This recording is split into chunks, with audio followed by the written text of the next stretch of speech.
자, 오늘 수업은 천자문부터 시작한다. 우리가 지금 이번 단원에서 뭐 배우고 있지? 18번째 단원에서 성찰과 회복에 대해서 배우고 있다. 이 성찰과 회복과 관련돼서 천자문을 배울 테니까 잘 우리 따라 하면서 그 뜻을 잘 생각해 보자. 자, 따라해. 델화 이불피 풀초 나무목. 큰 소리로.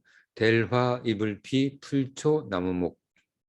자, 뭐라고? 자신의 덕과 선행이 초목까지, 초목까지 미치게 하라는 거야. 자신의 선행이, 자신의 생각이 꼭 뭐 선행이 아니어도 돼. 자신의 생각이, 자신의 철학이 초목까지 미치게 해야 한다는 거야. 아까 철학이 뭐라고 그랬지? 사람을 위한 학문이라고 그랬지? 근데 사실은 좀 더 정확하게는 생명을 위한 학문이 철학일 수도 있는 거야. 그러니까 자기 사람만 위한 학문을 하지 말고 우린 생명을 위한 학문까지 해야 된다는 거야. 그래야 진정한 성찰이 될 수 있다는 거야. 성찰할 때 자기밖에 모르는 성찰을 하면 그건 성찰이 안 되는 거야. 성찰의 조건이 이기적 성찰이면 성찰 안 하는 게 좋은 거야. 기껏 한다 치고 자기밖에 모르는 성찰이면은 그 성찰하지 마. 성찰도 필요 없어. 성찰한다는 얘기는 뭐라고? 그게 타자를 위한, 사람을 위한, 더 넓게는 뭐라고? 초목까지 고려한. 우리 이 초목, 이 자연을 고려하지 않아서 우리 지금 지구가 망하게 생겼지. 세상이 잘못하면 망하겠어. 선생님이 좀 걱정스러운 게 선생님까지야 뭐 명대로 살다가 죽겠지만 선생님까지야 명대로 살다가 죽을 것 같긴 해. 근데 너희들 지금 뭐 초등학교, 중학교, 고등학교, 대학교 다니는 너희들 뭐 학교 안 다녀도 돼. 뭐 검정고시 준비하는 고등학생, 중학생도 되고 대학 안 간 뭐 대학 뭐 안 갈 수도 있는 거잖아. 그렇지? 대학 20대, 30대, 40대도 선생님 수업 들어도 되고 50대, 60대, 뭐 70대도 들어도 된다. 아무튼 선생님한테 수업 들으면 선생님 학생이니까. 아무튼 그 학생이 그 좀 어린 학생들 말하는 거지. 여기서 말하는 거는 10대, 20대 되는 그 어린 학생, 젊은 학생, 어린 학생들이 제명대로 살 수 있을지 좀 걱정이야. 지구가 그때까지 버텨줄지. 왜냐하면 너무 사람 중심으로 세상을 만들어놨기 때문에 잘못하다간 그냥 바이러스 때문인지 뭐 오염 때문인지 온난화 때문인지 무언가 모르지만 위험하다. 그치? 자, 아무튼 우리가 다시 한번 얘기해 볼게. 우리가 뭐라고? 성찰을 하면 자기를 위해 어이가 없지, 그치? 자기 이기적 성찰을 하려면 아예 하지도 말아야 돼. 성찰은 어떤 것이 물론 나도 포함할 수 있어. 나를 포함해서 전체 우리 사람들한테 도움이 되는지 그게 제대로 된 성찰인 거야. 어떻게 해야지 나한테 이익이 될게, 나한테 도움이 될까? 그 성찰하는, 그 생각하는 것은 그거는 이기적 생각이지 성찰이 아니야. 자, 아무튼 자신의 덕과 선행, 자신의 철학이 초목, 생명, 모든 생명에 미치게 하고, 자, 밑에 따라하자. 이로울 뇌 미칠 급 1만만 모방. 따라해. 이로울 뇌 미칠 급 1만만 모방. 자, 큰 소리로 했지. 그 이로움이 어디에 미쳐? 만방, 세상에 골고루 미치게 하라. 자신의 성찰이 나 자신을 위한 것이 아니라 모든 사람, 둘이라면 둘의 이익에 모두 이익이 되게. 나만 뭐 이득 보는 게 아니라 셋이서 만약에 논쟁을 했다면, 싸우고 있다면 셋 모두에 어떻게 하는 것이 이익이 되는지. 나라 대 나라가 다투고 있다면 저 나라와 우리나라가 어떻게 해야지 이익이 되는지, 서로 이익이 되는지 그걸 생각하는 게 성찰인 거야. 진정한 성찰. 자, 따라해. 화피초목하고 뇌급만방하라. 다시 화피초목하고 뇌급만방하라. 밑에서 따라한다. 자신의 덕과 선행으로 그 이로움이 세상에 가득하게 하라. 자, 이렇게 우리 인생은 세상을 가득하게 하는 것을 목표로 그렇게 살아가야 한다. 자, 그거는 그거고, 우리 회복과 성찰과 회복 우리 단원에 맞춰서 그 뜻을 다시 한번 해석해 보면 우리의 성찰의 방법은 나 자신의 이루음이 아니라 우리 모두의 모든 당사자의 이루음이 되도록 성찰을 해 나가야 한다는 거야. 자, 알겠지? 자, 지금 어떤 거 쓰라고 그랬지? 다시 처음 듣는 사람을 위해서 검은색 라인은 다 쓰면 된다. 여기. 자, 이렇게 세 번 한 번이 아니라 지금 검은색 라인 한 번씩만 다 쓰면 된다. 자, 작성 시작해.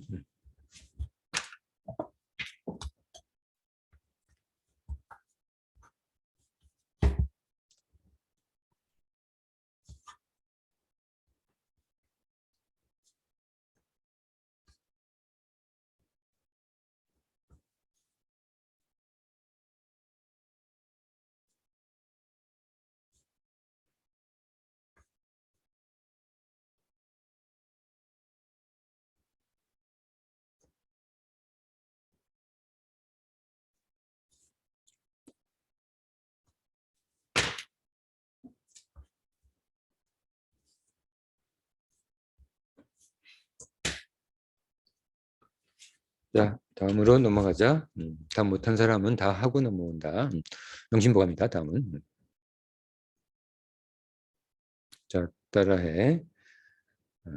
아이들을 가르치는 그런 편이지. 훈자편.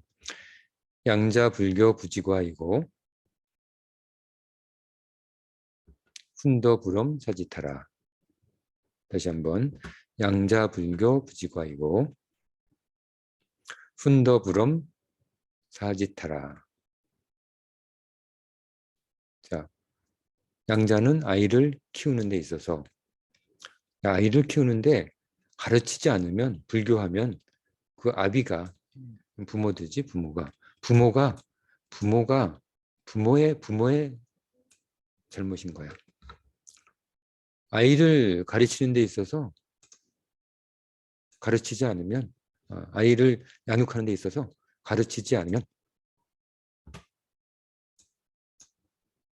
그 부모의 잘못이고 훈도 어떤 인도하는데 훈육하고 지도하는 데 있어서 불엄하면 엄격하지 않으면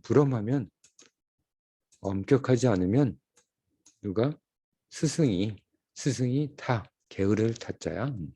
스승이 게으른 거야. 엄격하지 않고 대충 시간만 때우다 월급만 받아서 월급만 받고 뭐 출근했다 퇴근하면 되지 뭐. 내가 뭐 이 아이들 무슨 상관이냐. 졸업하면 뭐 평생 다시 보지도 않은 아이들 뭐 이렇게 생각하고 그냥 그렇게 수업하고 만다면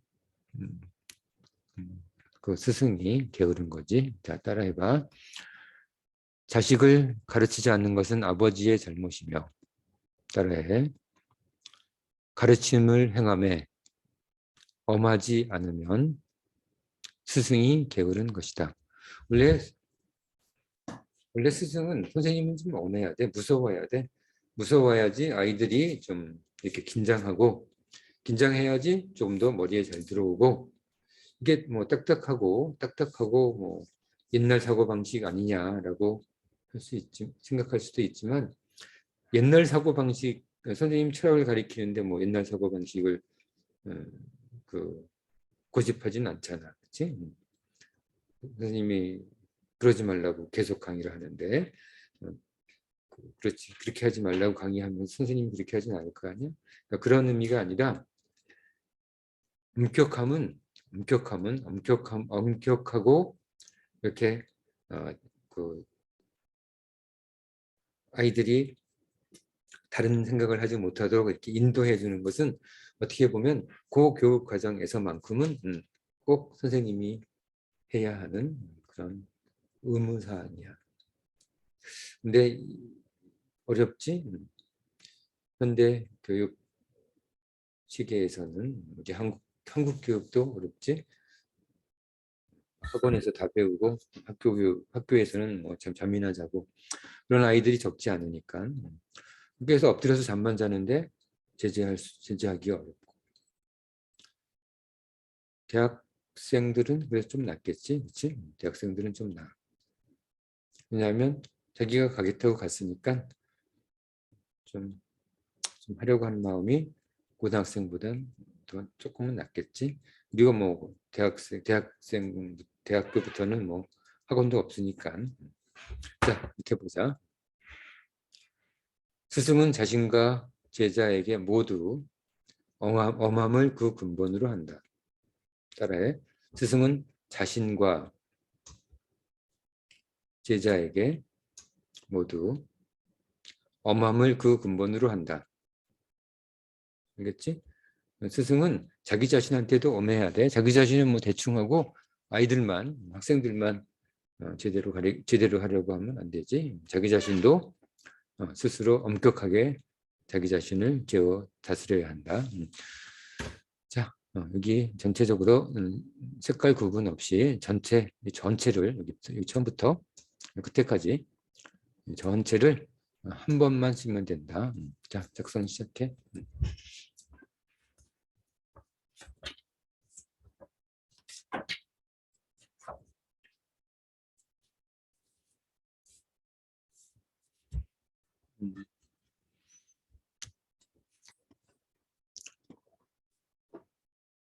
알겠지? 자, 다음으로 넘어간다. 다음 못 쓴 사람은 다 하고 넘어가라. 자, 다음은 인문고전이다. 이번 인문고전은 루이제 린저의 생애 한가운데 라는 책이다. 생애 한가운데. 삶의 한가운데라고 나온 책도 있지.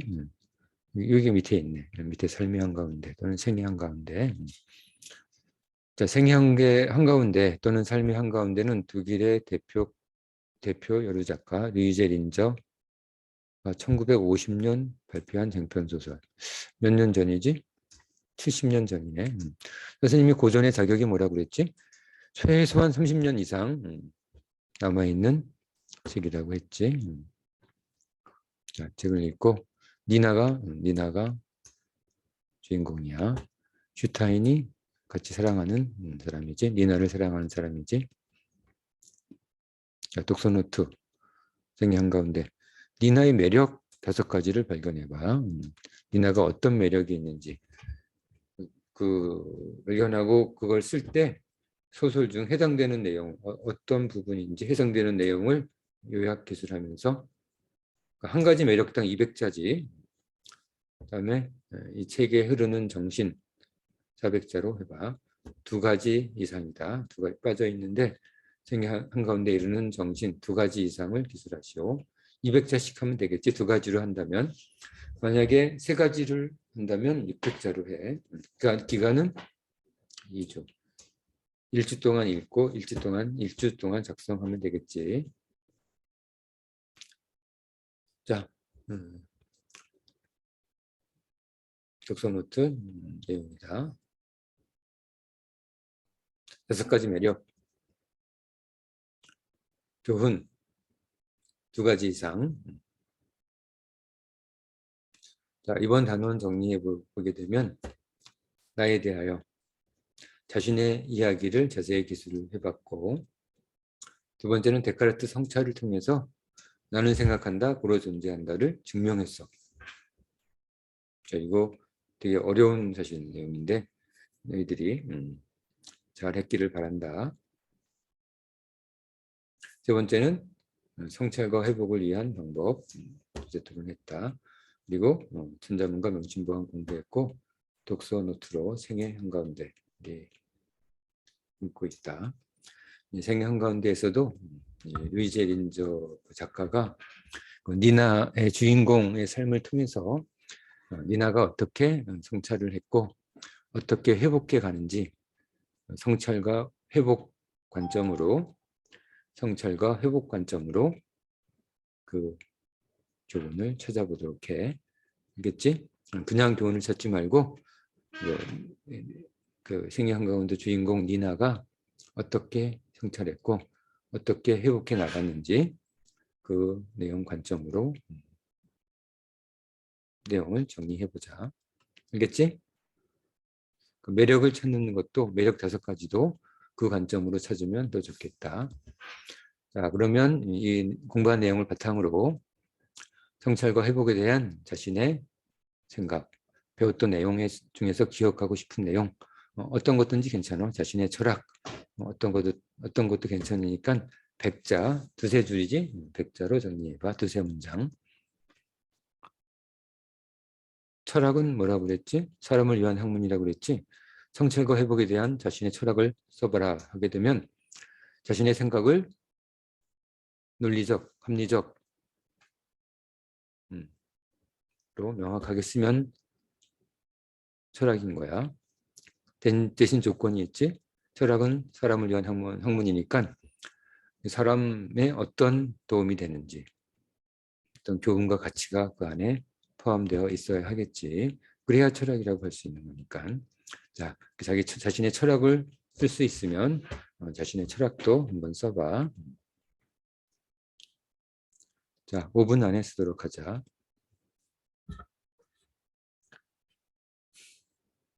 자, 5분 동안 했다고 치고, 자, 다 했지?